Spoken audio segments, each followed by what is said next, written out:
Assalamualaikum. Hello everyone. This is me Lamia Sultana from my Islamic Diary. তো আজকে আমি নুহি আম্মু আমার বোন সবাই মিলে আমরা যাবো ফুপি বাসায়। তো এখানে আমরা সবাই রেডি হয়ে গেছি। বাইরে প্রচুর বৃষ্টি, তাই আমরা ওয়েট করছি।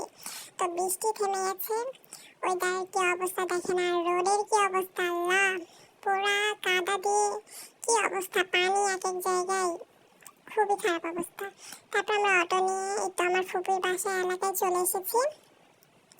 এসে দেখি এই গলির ভিতর দিয়ে মূলত আমার ফুপির বাসায় যেতে হয়, কিন্তু এই গলির ভিতরে এত পানি, 1 হাঁটু প্লাস পানি হয়ে গেছে। ওইখানে আবার হাঁসগুলো পানিতে ভিজে বেড়াচ্ছে। তারপরে ওই রাস্তাতে তো যাওয়া যাবে না, দেন আমরা অন্য বাসার উপর দিয়ে যাচ্ছি, চাতালের উপর দিয়ে কোনোভাবে পার হওয়ার চেষ্টা করছি। তারপর এখানে আমার আম্মু, আমার বোন, নুহি সবাই মানে কোন দিক দিয়ে যাবে, কোন দিক দিয়ে একটু পানি কম, কাদা কম, এটা দেখে দেখে যাচ্ছিল। তো এখানে এসে আর পারা গেল না, এখানে অনেক কাদার ভিতর দিয়ে আমাদের পার হতে হবে।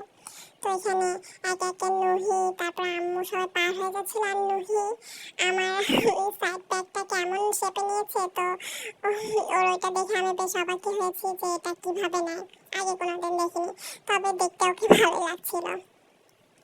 তারপরে দেখুন পানির অবস্থা, পানির ভিতরে হাঁসগুলোকে ভালো লাগছিল দেখতে। আর ওয়েদারটা ওয়াও, একটু একটু বাতাস আর বৃষ্টি, খুবই ভালো লাগছিল। আর তো কাদার ভিতর দিয়ে আমরা হেঁটে হেঁটে দেখছি কোথায় দিয়ে যাব, কিভাবে যাওয়া যায়, কিন্তু অবশেষে আমরা কোনো রাস্তাই পাইনি, আমাদের ওই পানির ভিতর দিয়ে যেতে হবে। তো আমরা এই যে আমার জুতাটাকে হাতে নিয়ে নিচ্ছি, আমরা সবাই আমাদের জুতাগুলোকে হাতে নিয়ে নিচ্ছি। তারপরে আমরা এই রাস্তাটা মানে পানিময় রাস্তাটা পার হব। তো নুহি ওর জুতাটাকে একটা আন্টির কাছে দিয়ে দিল, তারপর আন্টিটা ওকে আস্তে আস্তে রাস্তাটা পার হতে সাহায্য করবে। দেখুন নুহি নামার সাথে সাথে বোঝা যাচ্ছে পানির গভীরতা ঠিক কতটুকু। তারপর আমার হাত থেকে আমার জুতা, আমার হাতে খাবার ছিল, সব খাবারগুলোকে আন্টিটা আস্তে খেয়ে পার করে দিল। তারপর আস্তে আস্তে আমরা সবাই পার হবো। হাঁসগুলোকে দেখতে এত সুন্দর লাগছিল। ওই এলাকায় মূলত অনেক হাঁস পালা হয়, সবার বাড়িতেই, প্লাস প্রায় রাজহাঁস, পাতি হাঁস, সব হাঁসই ছিল। তো আমরা আস্তে আস্তে পার হচ্ছিলাম। পার হওয়ার সময় আমাকে বারবার বলছিল, তুই এত ফোন দিয়ে ভিডিও করিস না, ফোনটা পড়লে তুই বুঝবি। আমারও মনে হচ্ছিল যে আল্লাহ, আমার ফোনটা যদি পড়ে তো শেষ, আমার ফোনটাকে আমি পড়লে শেষ। তারপর আমরা এই পানি রাস্তাটা পার হয়ে এখন আসলাম কয়লাময় স্তূপে। কয়লাটার স্তূপ এমনভাবে হয়েছে মানে পাহাড় ফিলিংস, যে আমি পাহাড়ে উঠছি। তারপরে এই যে অবশেষে বাসে চলে আসলাম। তো আমার এখানে আমার ভাগ্নি আর নুহি, ভাগ্নি তো অনেক হ্যাপি হয়েছে যে ফুপি এসেছে। তারপর আমরা বিকেলে বসে একটু ওই যে আইসক্রিম খাচ্ছিলাম, চকবার আইসক্রিম। দেন আমরা রাতে প্ল্যান করি যে আমরা মেহেদি দিব। তো আমার ভাবি মেহেদিগুলোকে পেস্ট করেছে, এখানে আমরা সবাই মেহেদি দিতে বসে গেছি। আমার আব্বু, আমার আম্মু, আব্বু না সরি, আম্মু, তারপর আমার বোন, তারপরে ভাবি, ফুপু, সবাই বাচ্চা কাচ্চারা সবাই মিলে একসাথে মেহেদি দিয়েছি। দেওয়ার পরে খুব জোরে বৃষ্টি নেমে যায়। আর বৃষ্টি দেখেছি আমি তো স্ন্যাপ নেবো না, হতে পারে, তো আমি চলে আসলাম বৃষ্টির সাথে একটু স্ন্যাপ নিতে।